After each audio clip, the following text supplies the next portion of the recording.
Alright, guys. Or guy.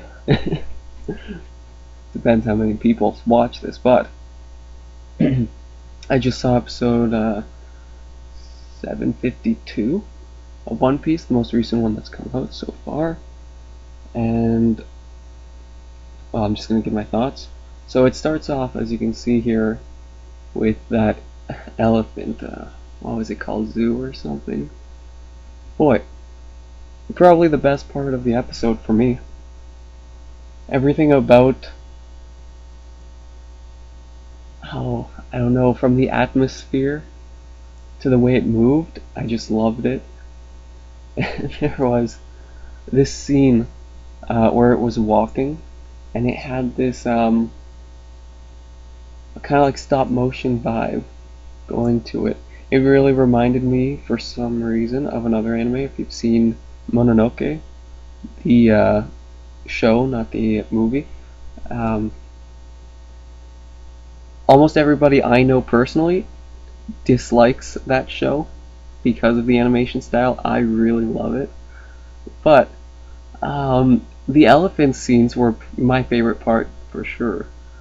There was just something there artistically that was just great.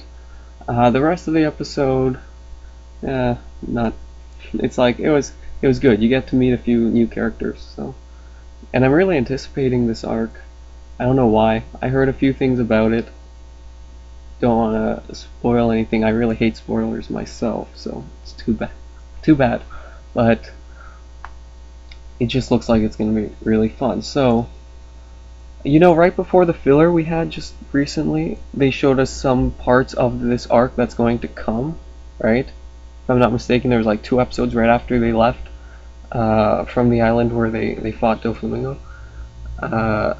They had like this future, like sort of what's to come, like a little spoiler. Then they had the 4 episodes of filler, and then the last episode was like half of it seemed like filler to me, but I don't know, maybe that was actually in the manga, but it really just felt like filler, even if it was.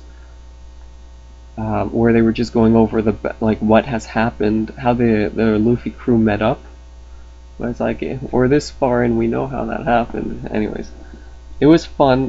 Bartolomeo, or whatever he is called, he's an interesting character. I like him and I dislike him sometimes at the same time.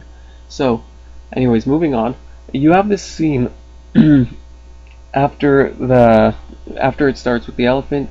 You go on. They catch up to their ship, but then the elephant starts moving, and so Bartolomeo.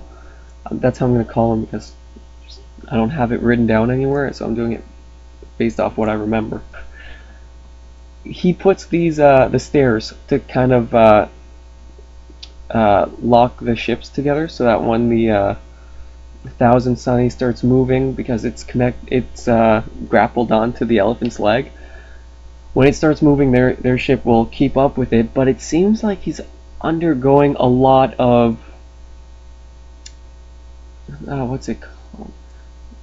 Like, it's really difficult for him to do so. But you see, my understanding of his barrier ability is that he can form it into a certain shape, and using up, like, it has a maximum area it can cover, and maximizing the area and the time will be strenuous on him. However, once it's put up, no amount of force put at it will impact him. Like, it's an indestructible barrier. So once he has the 2 ships connected together, I don't see why it was so strenuous on him to keep it bridged like that. Because once he has it formed, I would assume it takes pretty much no effort to keep it together because it's an indestructible barrier. That's how I understand his power. So he puts up that bridge, and then he's just exhausted. Like, putting it up exhausts him, and afterwards, I don't have a shot, but he's like dead tired on the floor, and that just bugged me for some reason. But whatever. I don't know, maybe I was mistaken about his ability, and it does in fact require some effort on his part to block attacks and such. But then it's really not noticeable. Like he's been hit with some really powerful attacks in the past, and his barriers stood up, and uh, it looked like it didn't phase him at all. It took no effort on his part once he put the barrier up. Oh well. So moving on. Oh yes. Then you get to see what is his name, Burgess, or however they call him. He snuck on. He stuck on the ship of what are their names? You know, one of Luffy's brothers and the Revolutionary Army, and he found their secret base. And then he calls back to the crew, to his crew, and he tells them, like, bring everyone, we're gonna invade this place, take out the Revolutionary Army and get all their weapons. I don't know. It seems to me like their weaponry is not really that important. Maybe they have some really secret weapons and they want them, but I think they just want to take out the Revolutionary Army for some reason. It made it, the way he said it sounded like we're gonna steal all their weapons, but I don't see why they would care for the Revolutionary Army's weapons. I think it's more just they love to fight and test their skills. Plus, Burgess was defeated by, I'm drawing a blank on his name here, but whatever his name is, and so he sort of wants revenge as well, I bet. And for them, it's just a challenge, and we'll see how that goes. That seems like it's going to be huge. Pretty much, it'll be like the like that standoff at the Whitebeard versus the world government. It'll be not quite on that scale, but it's going to be big. And in fact, if it's not to such a great scale, it would probably be more interesting because you could follow all the characters better. It would be really good. On top of that, you have the fact that, okay, so now Burgess calls the Blackbeard pirates to attack. At the same time, unrelated, Dragon is calling all the big shots to meet up. So that's gonna be one hell of a fight. Anyways, that's gonna be really fun to watch. Wonder how that's gonna play out. Then you have, okay, now you're meeting new characters. Earlier in earlier in this episode or in the last episode, you had Kizu, what's his name, the Light General. You had him. He was talking to some other Marines, or actually they were coming to him with the information that this guy, Whitebeard's son, Edward Weevil, was just making huge collateral damage while he was going after the Whitebeard pirates. They're the captains of the different ships of the Whitebeard pirates. He took out, I forget, it was like 13 or 16 or some pretty good chunk of them. And the reason for it, we find out, is he's looking for the money that Whitebeard has left behind, or that they assume he has, because his mother here, Miss Buchan, claims that that Edward is Whitebeard's son. And if I go back here, they do have a very similar mustache. I don't have a picture of Whitebeard right now to compare for you, or one of Weevil without the text in the way, but their mustaches are pretty much identical. But I don't know if I believe he's Whitebeard's son or not, because the main thing is, how could this be the woman that Whitebeard loved? I don't know. Anyways, so that's interesting. She seems really greedy and manipulative, and if when you first met her, she was like beating on the kid, like, I mean, not really beating on him, but And then she's like, well, I forgive you. For what? There was no reason for her to be upset with him in the first place, if I remember correctly. I don't remember the dialogue right this moment. Anyways, so you meet these two new characters. They seem interesting. I wonder if she's like a pathetic weakling, or if she actually can fight as well. Like if she turns out to be really strong. But Edward is apparently really strong. He just annihilates the captains. In fact, they were talking about going after Marco. If they're confident enough to go after Marco, he must be pretty darn strong. And I don't remember who they actually took out, but I think they might have actually taken out that sword guy. He was contested as one of the strongest. I think it was the previous episode when they were talking to the Marines were talking. They looked at the wanted list of all the guys he took out. I think one of them was the sword guy, but I could be mistaken about that. Maybe it's guys he still hasn't defeated yet. Anyways. So he just wants information, and he's like killing them for it. When we first heard about him, I thought maybe he wanted them to work under him, because he's a warlord now. So he works for the government. If they work under him, well, that's sort of unrelated. I thought that he wanted the Whitebeard pirates to transition from working for Whitebeard to working for him, since he's Whitebeard's son, and that's why he was killing them off. When we very first time we heard about him, that was my thoughts. But now it turns out, no, they're just interested in that the money there. So, but you see, when you're that powerful, you take out a couple pirates, you have more than enough money to live a life of luxury, like the likes that nobody, except for very few, can. So, I don't see what he wants with what he assumes is Whitebeard's money, because he took out a couple of the Whitebeard pirates. I'm sure he has so much money, he has no idea how to do with it. Anyways, maybe a warlord doesn't get paid for taking out pirates. Who knows? Anyways, so moving on, we have Buggy the Clown, his new... I think this is the first time we're seeing him after the time skip, right? Let's see, they invaded Marineford before the... Yeah, because then they did the war, and then there was the time skip. So I think this is the first time we're seeing him, and for some reason I'm getting such a huge Caesar vibe. I guess you see in the next issue here, the next picture, they call him the Genius Jester now instead of Buggy the Clown. I wonder if they changed his name because he looks so much like Caesar the Clown. Or sorry, no, Caesar wasn't a clown at all. But whenever I saw Caesar, I was thinking of Buggy the Clown. I always I would think like Caesar the Clown for some reason. No, he's just a scientist. I don't think he had clown at all in his name.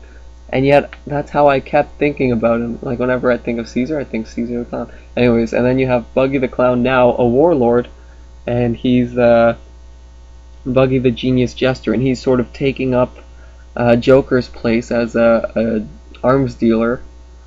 But his workshop looks pathetic. Like he looks like he has a lot of people, but it looks like they're just not used to this kind of volume. Since Joker got taken out, they're getting all these requests, and I don't know if they can deal with it. Plus, if we look over here, you get this thing where they say all their top 5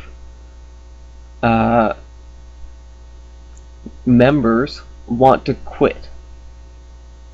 All of them do, the top ones.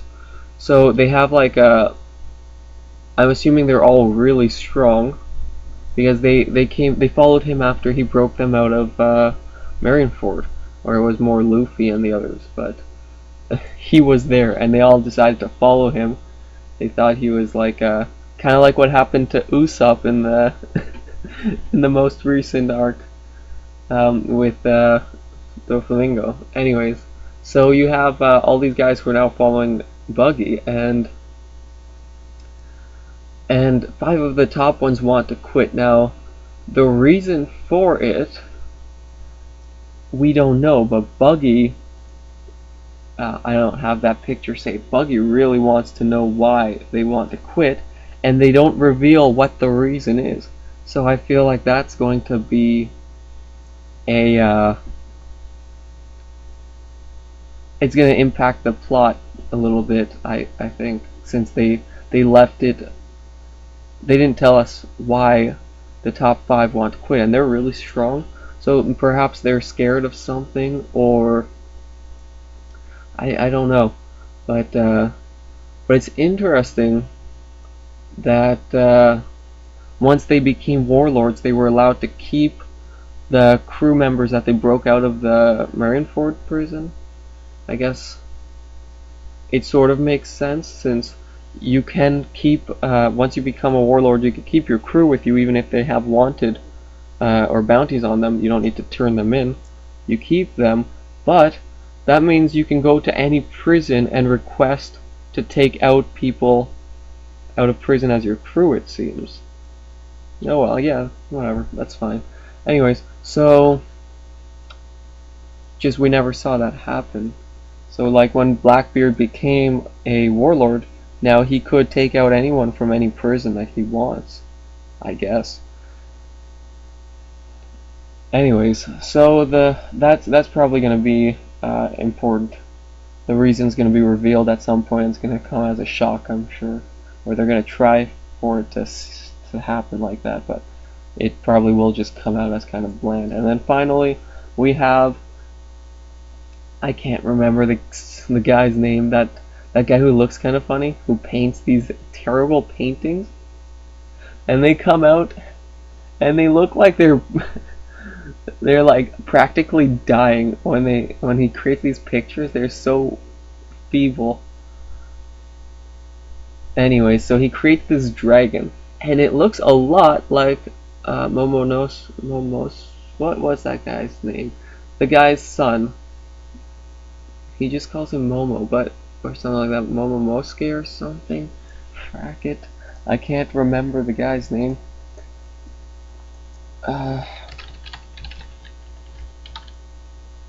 Momonosuke is his name, and his dragon form looks a lot like this dragon, the same color as well.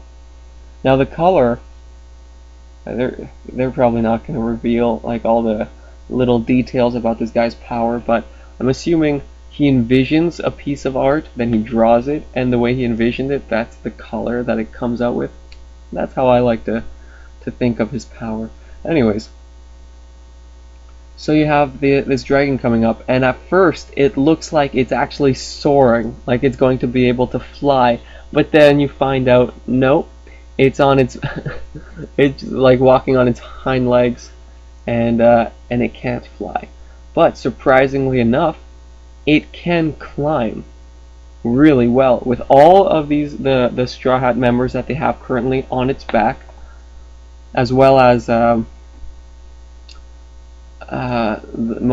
Momonosuke's father and his friend, whose names I can't remember. They were able, that thing was able to climb up the elephant's leg, and although it looks exhausted all the time, it seems to be doing a pretty good job. It got really high without any sign of slowing down, so it's good. How does it stick to the legs? I don't know. Perhaps it'll be revealed. Again, just my thoughts. Just perhaps that this guy's pictures that he draws and makes come to life, perhaps they can stick to any surface at will. Like it can make itself stick and unstick, and that's how it can walk so effectively up walls. Anyways, it might have some just weird properties. It is like a picture after all. Anyways, I don't know.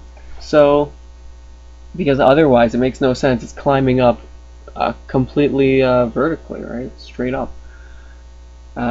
So, that's that. That's what happens. The Straw Hats start to go. Then, finally, Luffy remembers to thank Bartolomeo, or whatever. I think, is that the first time? It might not actually be the first time, but it's nice that that at the end he does get thanked, and everybody in the crew is so happy for him, and they're all tearing up. So overall, I mean, it was a good episode. I think my favorite part still is the beginning. The rest didn't compare, so it felt like maybe it wasn't that good an episode. But no, overall everything was good.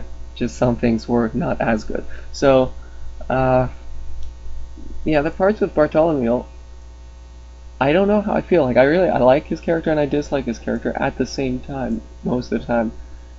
And his crew too. Anyways, so what's left to be said? They're on their way. I don't know why Bartholomew didn't go with them. His power is pretty good. They could have used his help, but he feels like they're too godly in a sense that he's not worthy to be having adventures with them. So I wonder what's going on, what's going to happen with him. Is he just going to wait down there, or is he going to leave? I don't know. And then that's pretty much it. So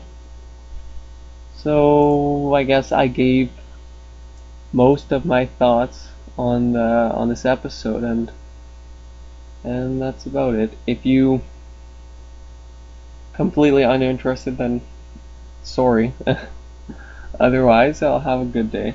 I'll talk with you at least on the next episode. I'll make weekly at least the One Piece reviews, or at least my thoughts on the episodes, and I'll have some really random content in between. You'll see. So yeah, that's it. All right, bye.